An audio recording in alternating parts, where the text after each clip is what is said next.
Hello, my amazing viewers. Welcome back to the Investors Chair, where we sit down, get comfortable, and talk real estate investment that works for you.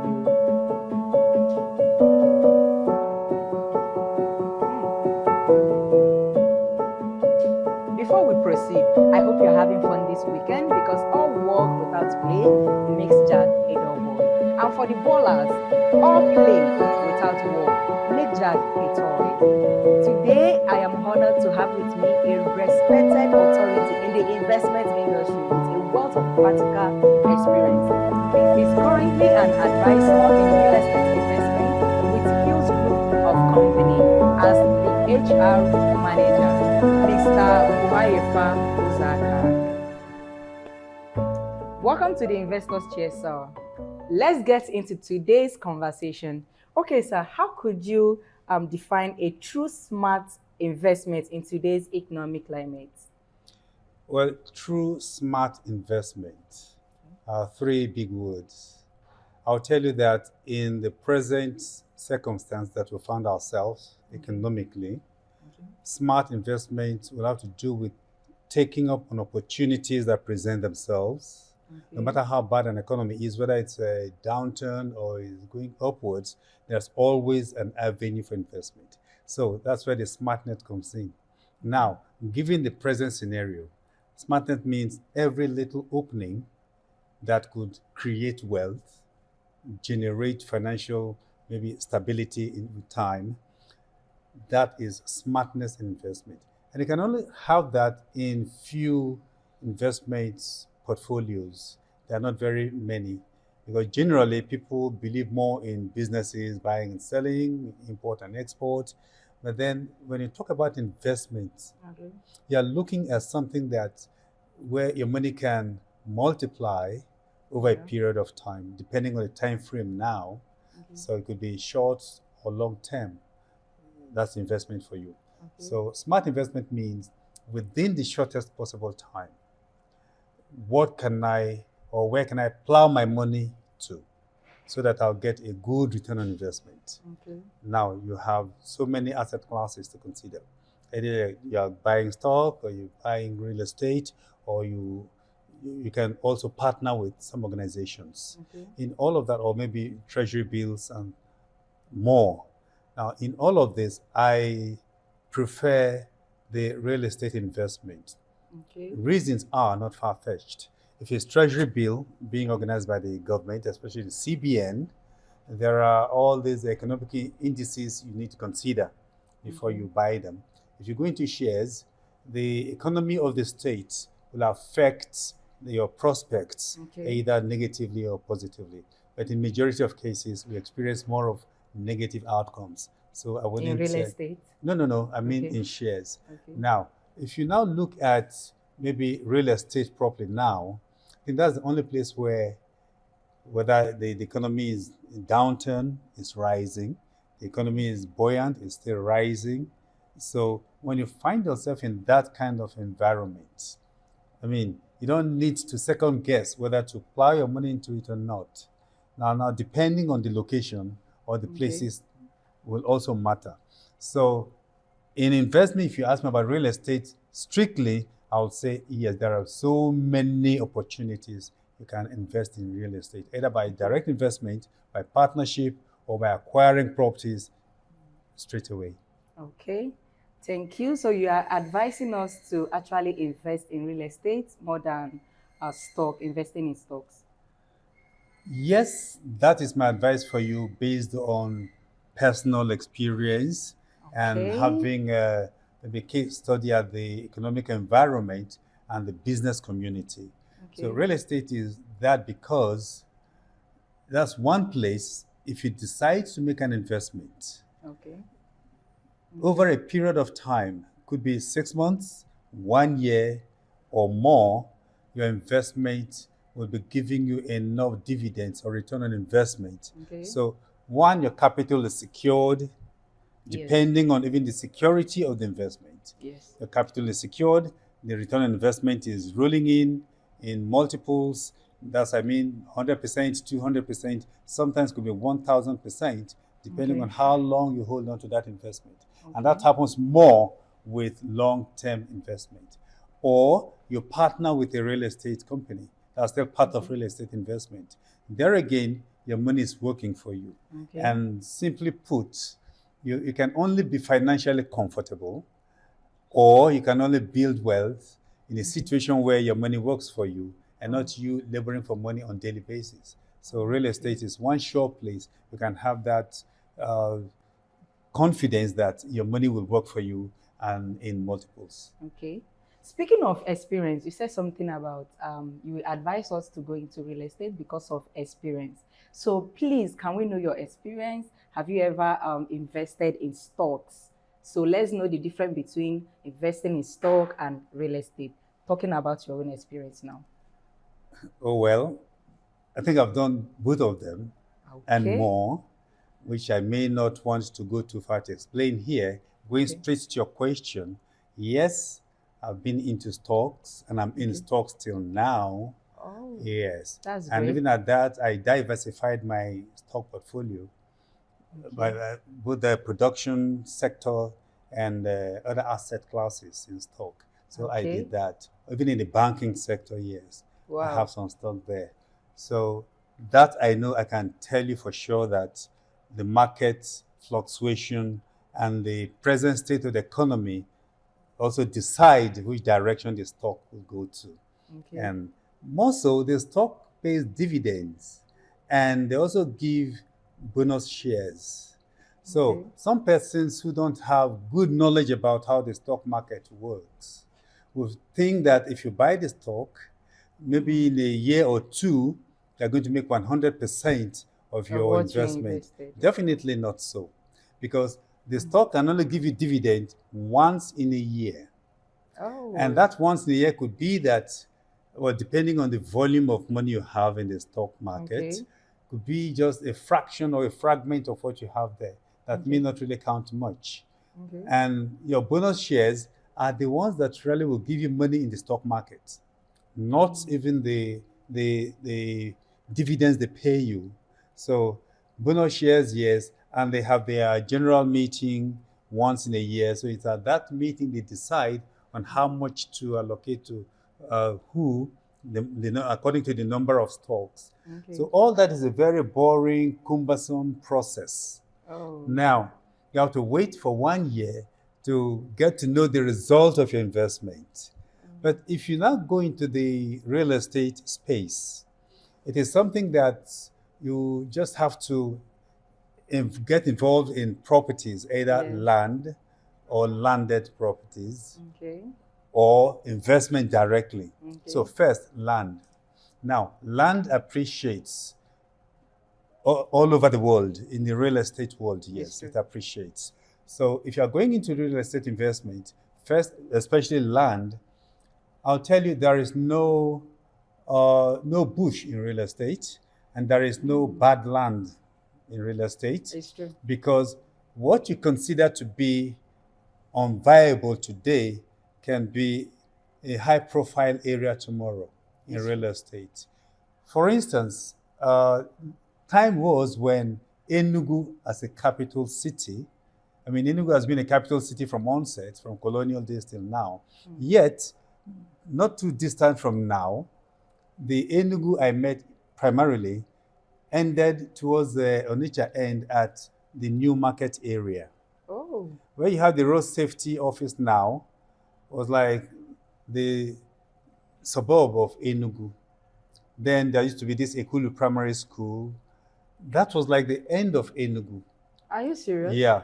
So then there was no Enugu-Onitsha Expressway. So the only way to get out of Enugu was through Night Mile, the Milking Hill. So there was nothing like houses around here? No. But the Eva Valley, because of the coal miners' activities, there was just a presence of human dwelling. But it was more like a no-go area. That was that end. Then towards the airport area, immediately you go beyond orthopedic hospital. There was no Enugu.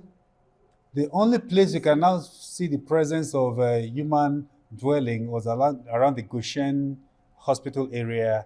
Then you get to the Air Force Base. Then you can now begin to see. Anamco is a yesteryear project. So that Anamco area was almost like in a no man's area. But now If somebody told you that even the Thinkers Corner we talk about today, pardon my language, used to be inhabited by some persons considered not to be good members of the society. Yes, I don't want to use derogatory terms. So Thinkers Corner was a no-go area where if you pass by at certain hours, you could lose your possessions. Oh, Uh-huh. this Thinkers Corner. This Thinkers Corner, yes, because it was complete bush. So it was like that. Then the Naira Triangle, that is now towards the other end of Enugu. That was when they were referring to Emene as near Enugu. Okay. So then Emene was distant, I agree. That Naira Triangle, because it was now the outskirt of Enugu, that's where the parent bank, the CBN, used to discard old notes. That is burning, actually physically burning the Naira notes that are no more in use. To let you know they can't do that within the town. But you know that's where we have a park right now. Yes. Yes. So before Anamco, before that, that was the other end. Now, if you are going towards the Port Harcourt end, that's your Konano area, when you hear of Ebony Paint, it used to be very close to Gariki side. To Enugu. In fact, the 103 Brigade sort of ended the Enugu towards that end. So when you take it, an Abapa, the Abapa that we know today, at the time, the only major landmark that signified the end of Abapa was this Silver and Gold Hotel. That's we used to call that place after the Abapa Market. That is going to Nike side. Going to Nike side. Okay. So it was that area that Abapa ended. But now you can see Abapa has extended into. Then there was no federal housing. There was no Transekulu. Ubu Odogu was there. So the Transekulu area became a developed area at a time when His Excellency Chief Ifeanyi Chukwu Nwobodo became the governor. Okay. That was when they built those Transekulu area, the Damija area and all of that you see. Oh. That housing estate area was developed during his tenure that I can remember vividly. So you cannot see that Enugu wasn't too broad in terms of land mass. But now development has gone beyond Transekulu. It has gone beyond Nike Lake. In fact, Nike Lake Hotel, at the time they built Nike Lake Hotel, it was considered that the place was built in the bush, in a very distant place from the heart of Enugu. But today, the Nike Lake that we used to know, that is now a landmark resort, is now within town, sandwiched by houses. The Enugu East local government is already beyond that. And you see other housing estates developing and moving towards Onsoka. So that is how Enugu developed. We used to have this ecumenical school, not Go University now, around that area. Yeah. Go University is a recent thing. I said orthopedic was like the end of the other side before you get to Thinkers Corner. So real estate has made it possible for people to acquire land. I can tell a very funny story. Then a parcel of land near the airport was sold for 100,000 naira. Yeah, 100,000 naira. Yes. In fact, an organization I belonged to then wanted to acquire land for their members. And they bought that. I also paid for it to start with. So you have property. But today, that's more of a personal talk now. Oh, so, so today, if you find any land around the airport or Yemene end of it, you're talking about millions, if not from 10, 15. 20 million. Yes, within that axis. Wow. But that happened in my presence. At least at the time, I could even afford 100,000 naira. So it's not too distant. So you can see how the real estate appreciates astronomically within a short space of time. Abapa, Liberty Bus Stop. Now I remember the hotel. Liberty Bus Stop was like the last landmark of Abapa Nike. Yes, that was Liberty Bus Stop. But now it is almost getting to the city center because, development has taken place. That Abapa area, that Abapa area from Liberty Bus Stop, like you're going to Uguagos end. Time was when a land was sold for 15,000 naira. 15,000 naira. Yes. Where was I?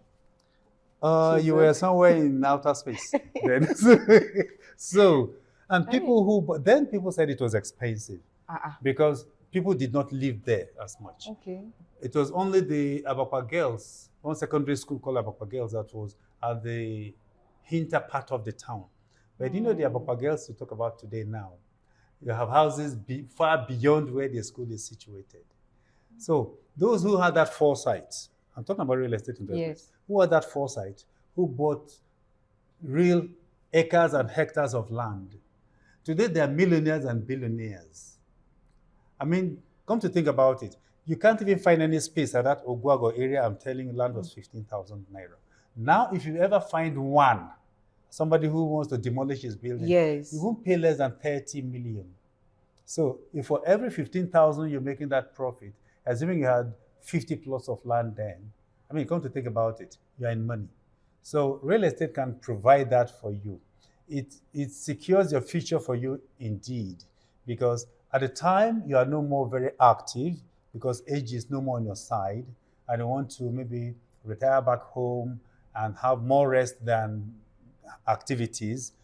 Now, you wouldn't have all the strength to make money, in quotes. It is these investments that will now provide all that you need till the moment they say the time is over on planet Earth. So that goes for it. And another good part of it is that real estate, even if you decide to build on it, I'm not talking about the buildings now, I'm just talking about just the land. Now, if you have decided to build or you wanted to build way back then, you have spent 15,000 naira.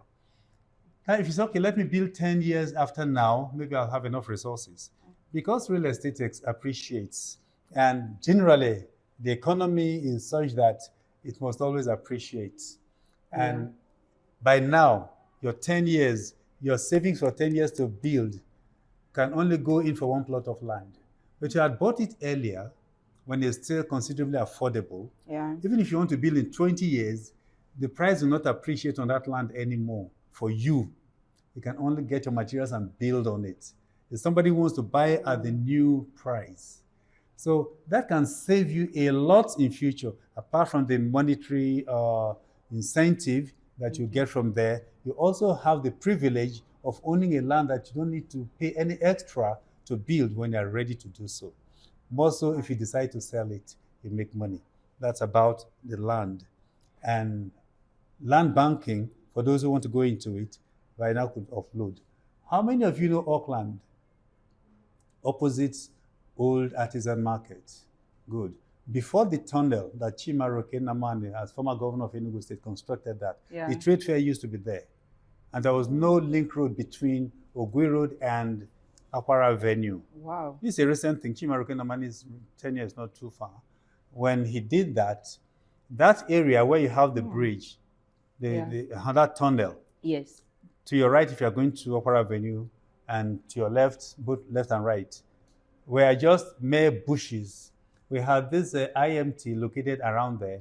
And then the so-called bad boys of IMT used to use that area to carry out to do what they knew best to do at the time.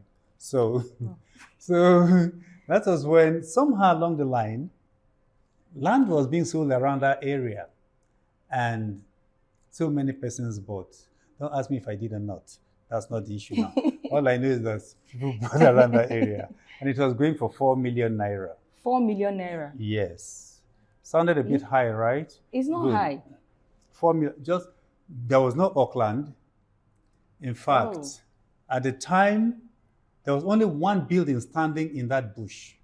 And people were so apprehensive that nobody wanted to go there. So 4 million.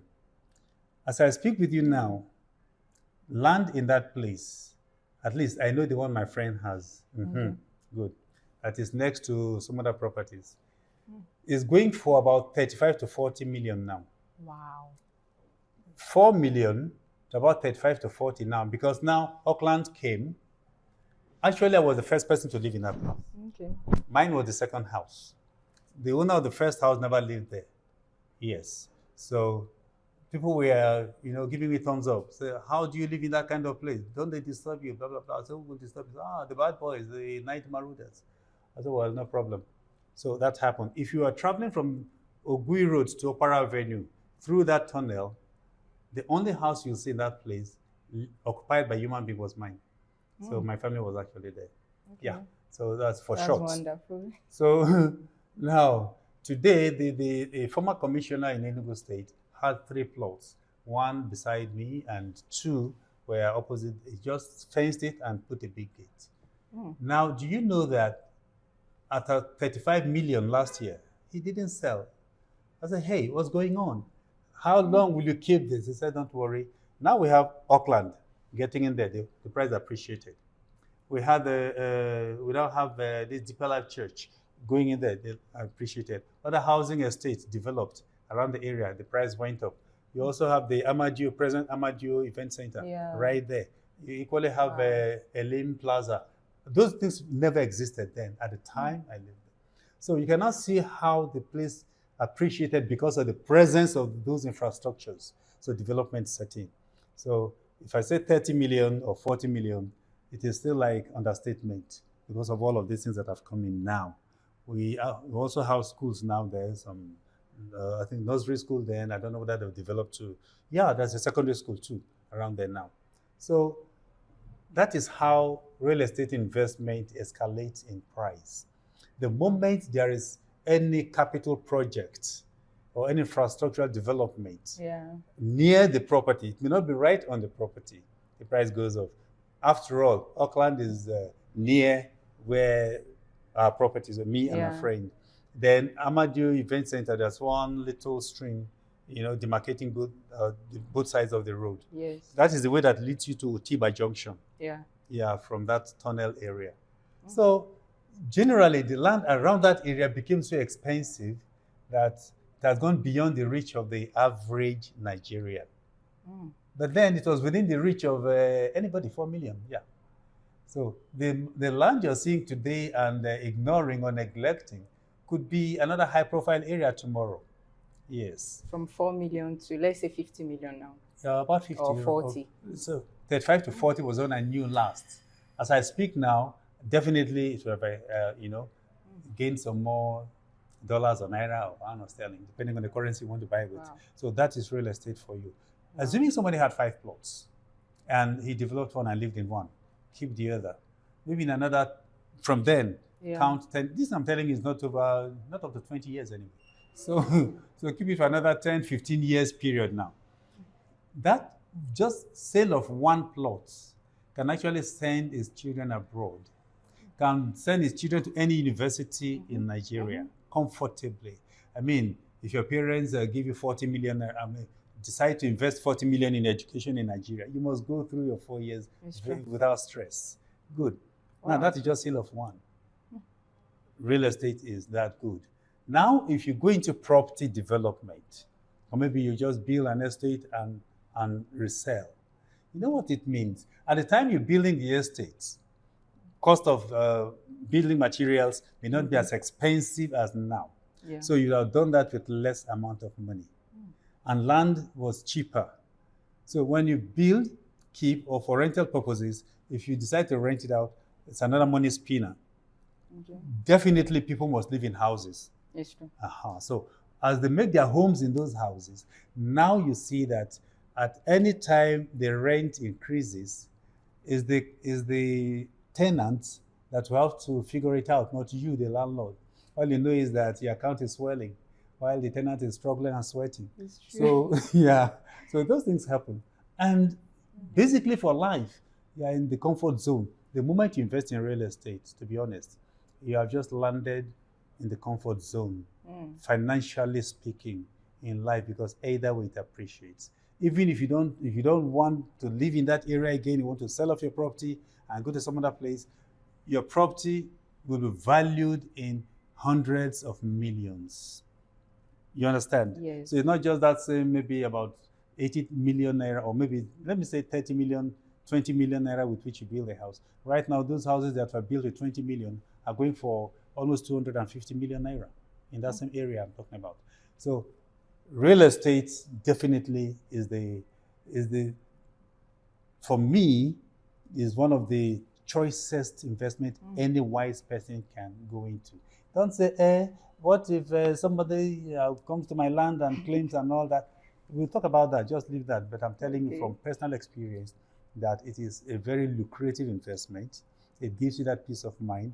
You don't just buy the land, allow the monkeys and the reptiles to inhabit it.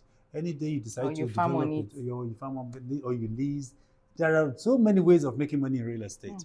So I think that is one sector that people should also consider as one of their investment portfolios. Yeah. Okay.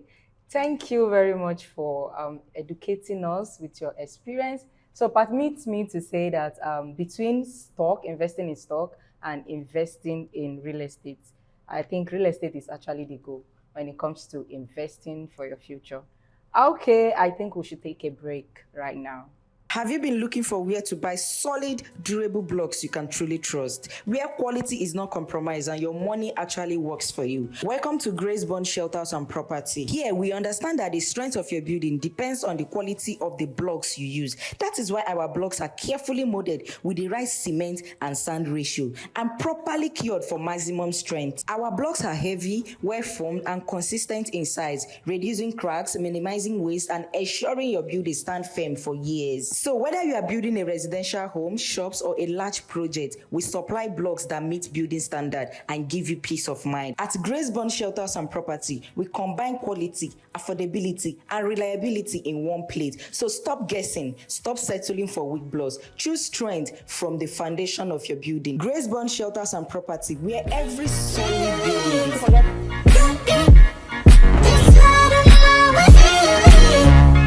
All right, welcome back from the commercial break.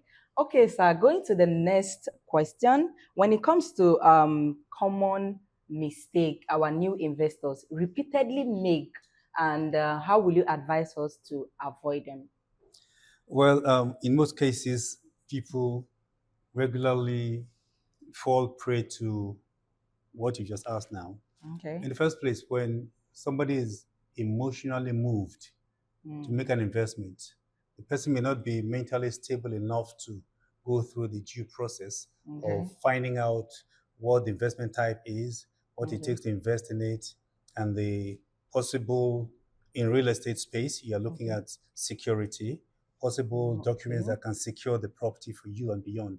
They don't. Others don't just say, oh, okay, this is a panic buying opportunity, so the price is cheap, you go buy, not analyzing the documents as well. When you do that, you don't know if the owner of that land discovered that you actually bought a land they shouldn't have bought, for instance, a government land or government reserved area, and he just suddenly discovered it and he wants to sell it off and disappear, and you go buy that. So my first advice would be that before you buy any land or landed property, make sure every minute detail is examined concerning that property.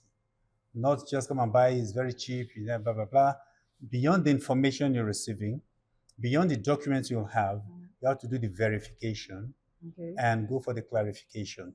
When you're done with that, and that's what you call due process or due diligence. Yes. Make sure that you verify the information you receive from the marketer or from your agent. Then the documents you have, you equally go to verify. And it's simple. You can go to the Ministry of Lands, you can go to the Surveyor General's office, and every other area related to land and administration of land within the state. So you can get that information. And most times Nigerians seem to be on the fast lane.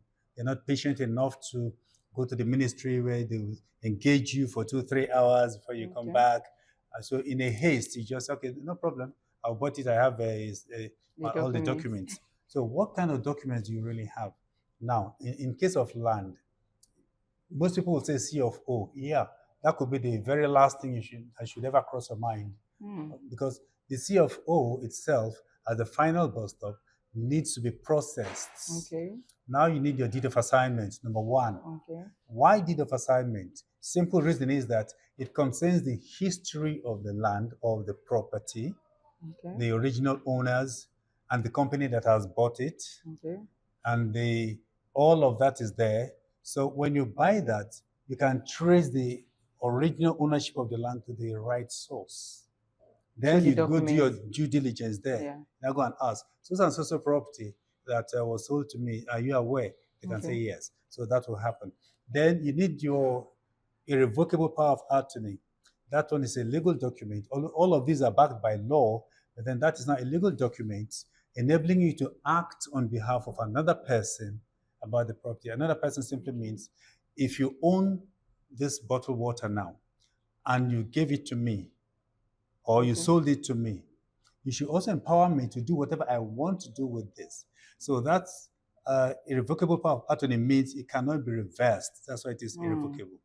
So by law, I now have the right, if I try to pour it off, it's my business. If I try to resell it, if I try to drink it, it's my business. So that document entitles me to the use of this. So you have to have that. So you cannot develop your land if you like. You can farm on it if you like. And please watch it. Most people make this mistake. Somebody could buy a property, either home or abroad, and you keep it there. You let somebody to farm on that land over a long period of time. Do you know that in as much, if you like, get it to C of O, if you allow somebody to use that your land for that length of time, by law, you are going to forfeit. The person can claim ownership of that land and still get the backing of the law.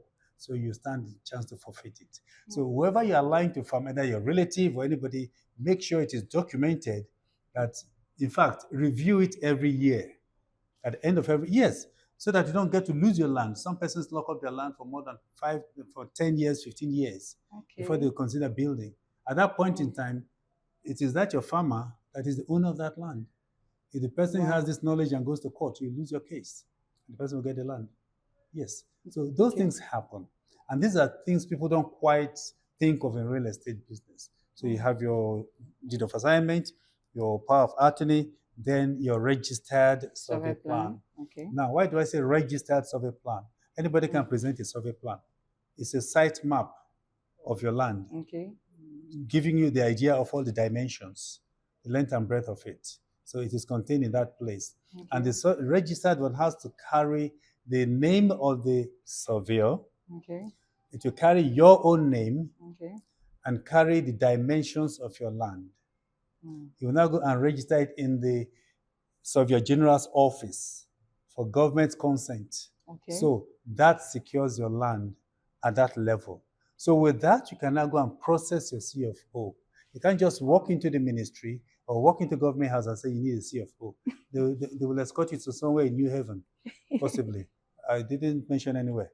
So you have to get it done at the right places so that you be on safe ground. So these are things people don't quite think of, and the mistakes they always make. And now, know this. Even if somebody gives you a land or you are gifted with a land, let the person document it. Even if you inherit it from your father, let him document. Let him state it somewhere that he did this.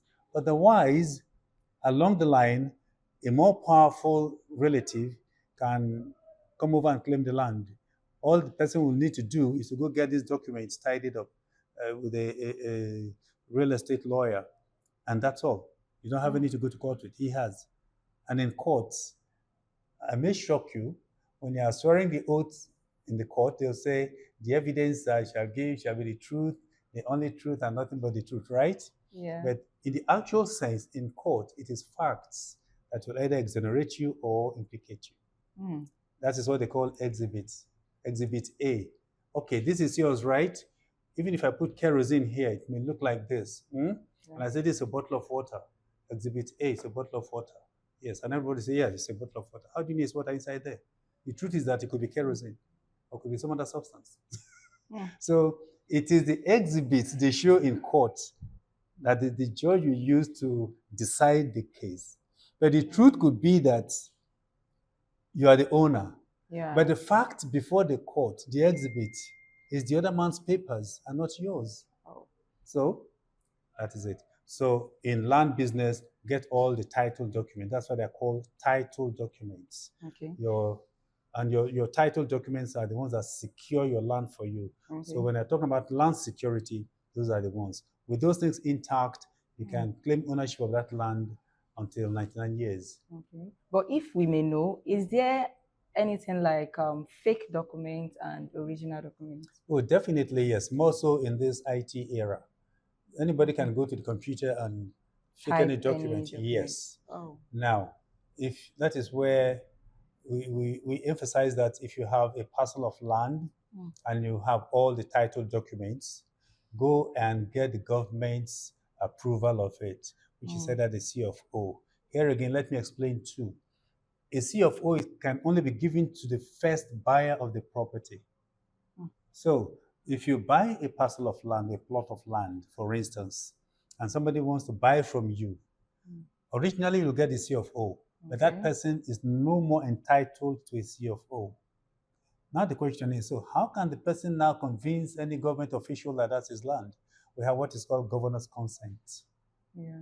The governor's consent is to let you know that, yes, actually we are aware that this land belongs to buyer A, not you. Okay. Now it has been, the right of ownership has been transferred to you. So we are only consenting that it is a legitimate land. But the C of O you won't have. So as many as will buy after the original buyer, the much you can get at government level is governor's consent.